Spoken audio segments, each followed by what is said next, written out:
Hola, ¿qué tal? ¿Cómo están? Qué bueno verlos, qué bueno saludarlos, bendecirlos en este momento, en esta nueva etapa que queremos hacer, hablando sobre mensajes que creo que nos van a ayudar muchísimo en estos tiempos en donde parece que en el mundo se está viendo mucha incertidumbre, mucha crisis, mucha preocupación, pero sabemos que con este mensaje y con los que van a venir, vamos a transmitir un mensaje muy especial, un mensaje muy inspirador para todos.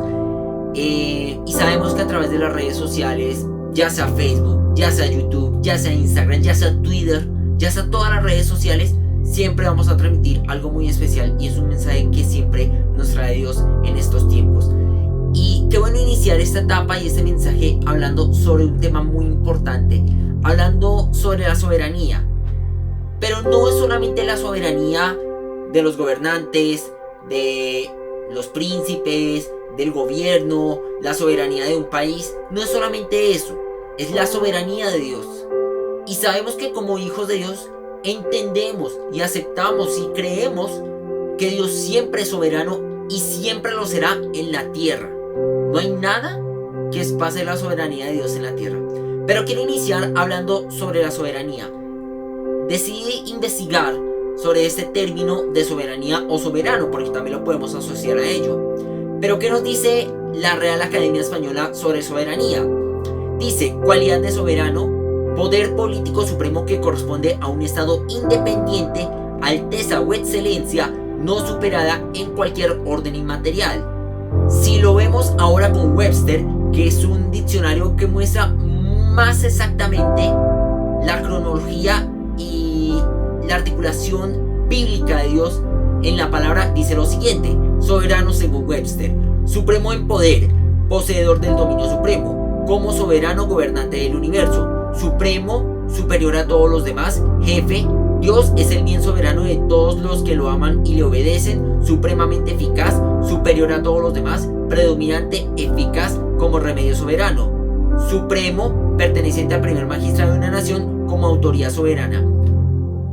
Mirando Webster encuentro varios apartes que me encantan. Dice: supremo, superior a todos los demás. Dios es superior a todos los demás. En la tierra y en cualquier lugar, Dios siempre es supremo a todos los demás, superior. Dios también es el bien soberano, es un bien soberano. Y todos los que lo amamos y lo obedecemos sabemos que Dios es soberano y Dios siempre está en el primer lugar. Pero increíblemente, aunque no parezca, indirectamente nosotros a veces olvidamos que Dios siempre está en el primer lugar, que Dios siempre debe estar en la soberanía en el primer lugar. Y quitamos a Dios de ese primer lugar poniendo ya sea personas, ya sea ídolos como personas, ideologías que a veces son ideologías falsas, doctrinas falsas, tantas cosas que olvidan que Dios siempre está en el primer lugar y Dios es soberano, incluso cosas materiales, ya sea un viaje, un carro, nuestro trabajo, nuestro estudio, incluso todo lo que está relacionado o lo que nos rodea puede incluso quitar el primer lugar y el lugar de soberanía de Dios. ¿Por qué es importante la soberanía? Porque la soberanía nos demuestra quién debe estar en el primer lugar, quién es primero y qué se debe defender.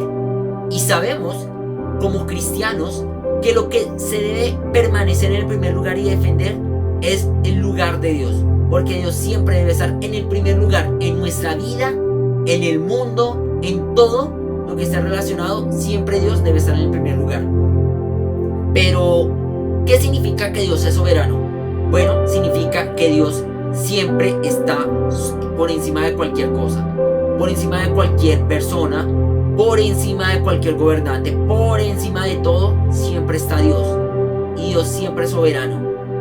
Pero tristemente, ese término de soberano ya lo han malinterpretado, lo han distorsionado a una realidad tan humanista que lo quieren hacer ver como que nosotros, los seres humanos, somos soberanos sobre nuestro cuerpo. Vemos algunos temas, no quiero mencionarlos directamente, pero sí hacer esa relación de que nosotros tenemos soberanía sobre nuestro cuerpo y decidimos sobre él. Nosotros tenemos soberanía sobre el mundo, nosotros tenemos soberanía sobre las naciones, nosotros tenemos soberanía sobre X o Y cosa. Es decir, el verbo o la palabra soberanía se ha distorsionado completamente a un contexto que no es asociado al orden ni a la providencia de Dios. ¿Cómo identificamos que Dios es soberano?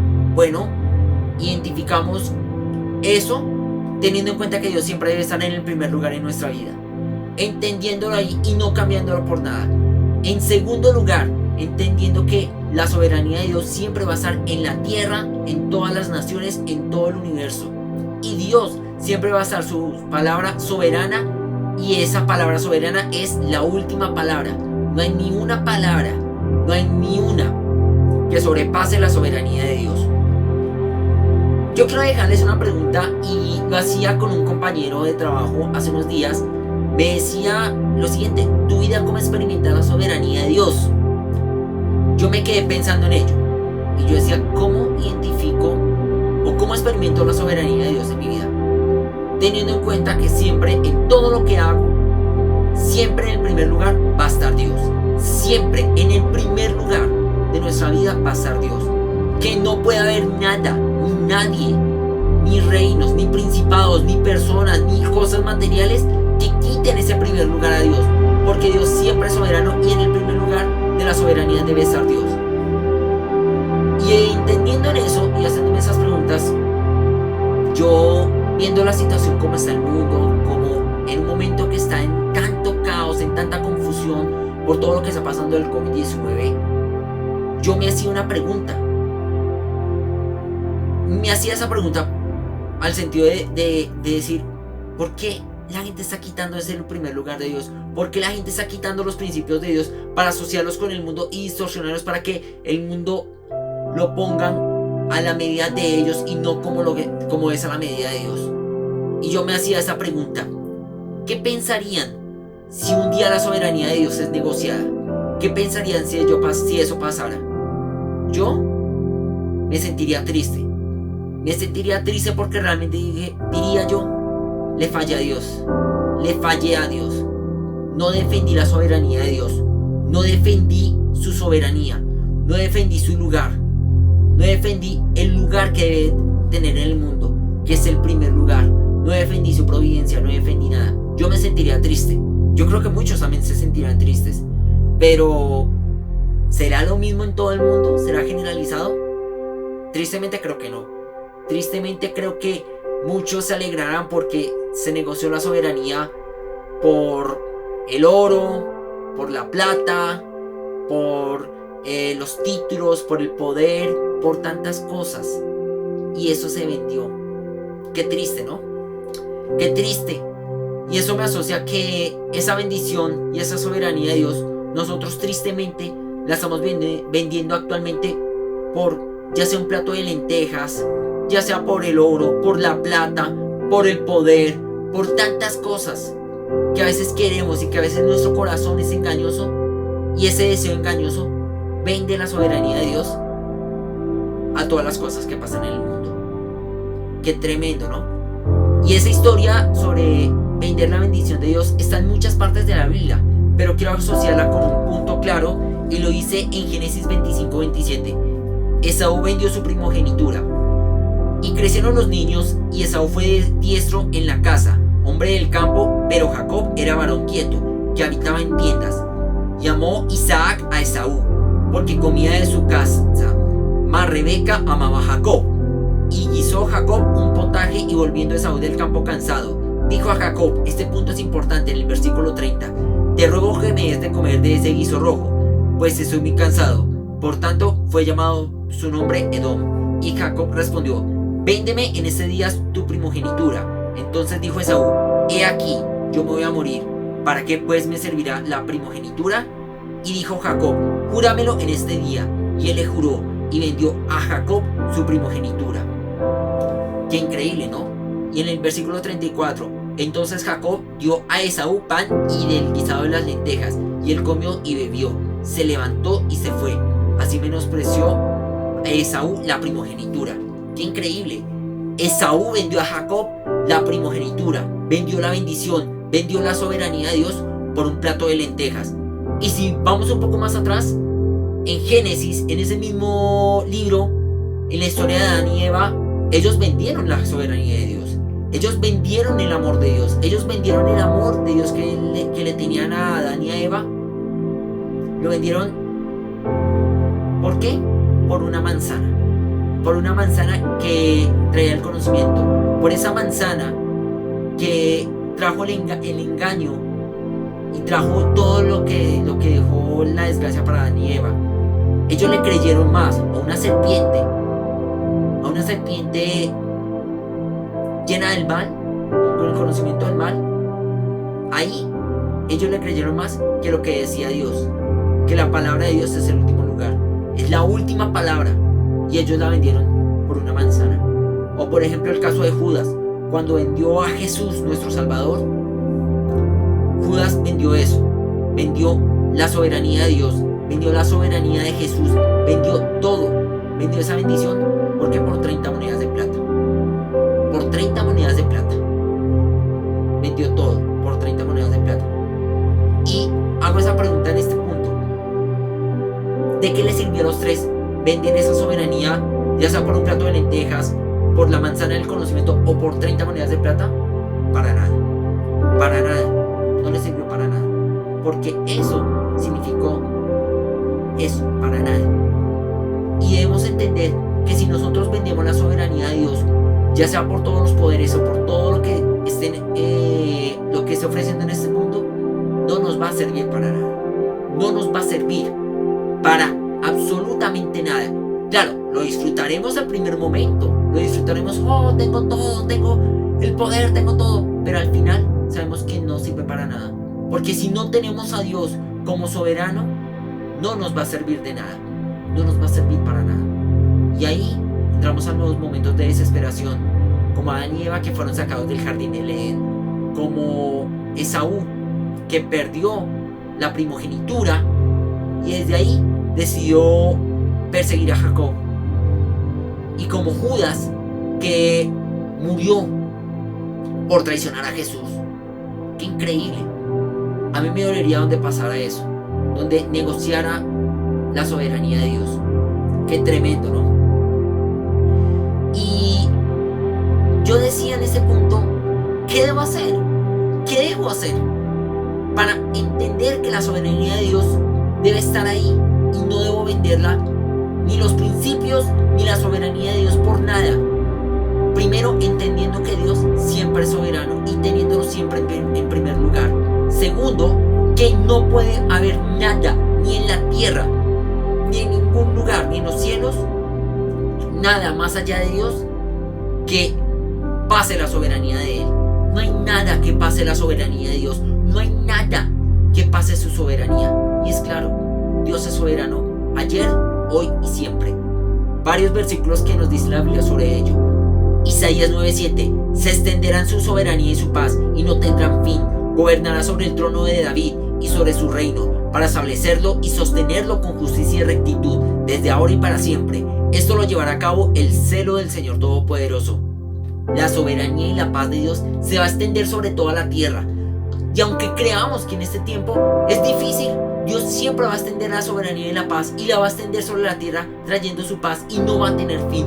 Nunca, nada, la paz ni la soberanía de Dios tiene fin, y gobernará la soberanía sobre todas las naciones. Dios es celoso con ello. Dios no quiere que vendamos la soberanía. Dios no quiere que negociemos ello. Dios no quiere que hagamos negocios con la soberanía, porque Él es siempre soberano en la faz de la tierra. Job 23:13: pero Él es soberano. ¿Quién puede hacerlo desistir? Lo que Él quiere hacer lo hace. Es claro, Dios quiere hacer las cosas. Dios hace las cosas. Dios siempre hace las cosas.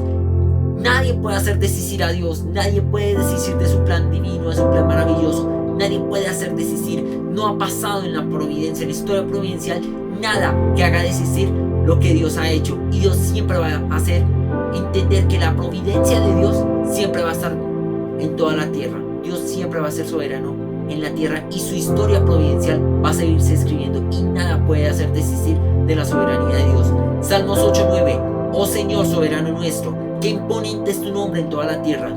Qué lindo es saber que nosotros declaramos soberanía ante el único Dios ante el único Rey en la tierra, ya sea en nuestras oraciones, ya sea en nuestro canto, en nuestra alabanza, en todo lo que hagamos, ya sea en nuestro trabajo. Declaremos que Dios es soberano en todo lo que hacemos, y en la tierra Dios siempre es soberano. Salmo 135:5. Yo sé que el Señor nuestro soberano es más grande que todos los dioses, y esa es la verdad. Dios es más grande que todos los dioses que se han construido en la tierra, incluso los dioses paganos, incluso los dioses que nosotros a veces construimos en todo, porque nosotros a veces hacemos de las cosas buenas un ídolo, o a veces hacemos de las cosas malas o de las personas malas un ídolo y un Dios, y nosotros llegamos a Dios a ello. Por eso hay que entender que Dios siempre es soberano, y la grandeza de Dios es infinita, y Dios siempre es más grande que cualquier cosa, cualquier persona en la tierra o en cualquier lugar. Nada puede pasar la soberanía de Dios. Yo quiero cerrar invitándolos a ello, a que nosotros entendamos que la soberanía de Dios siempre es infinita, y la soberanía de Dios es grande, es infinita, es tremenda. La soberanía de Dios no es negociable. Entendemos que en este tiempo es difícil, pero debemos entender también mucho más que la soberanía de Dios no se puede negociar con nada.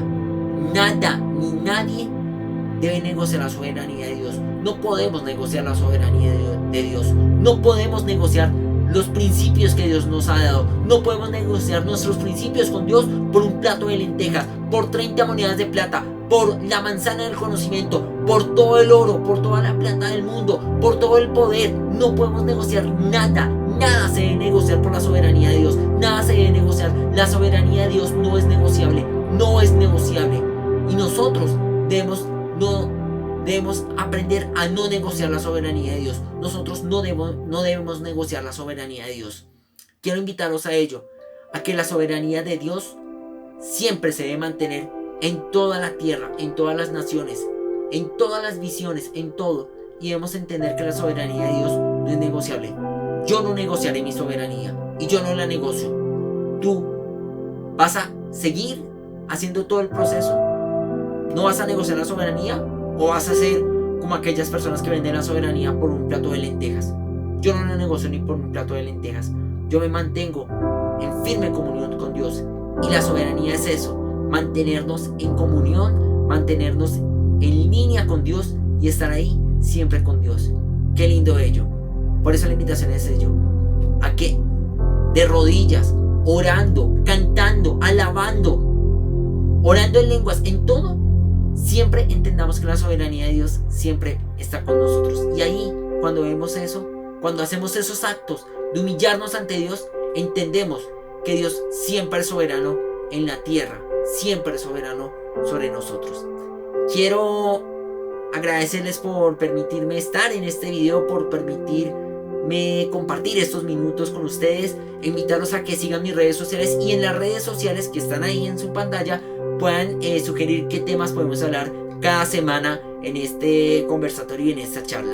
Dios los bendiga mucho, Dios los siga bendiciendo, Dios los fortalezca en este tiempo, y que la gracia de Dios siempre esté con ustedes. Un abrazo, chao.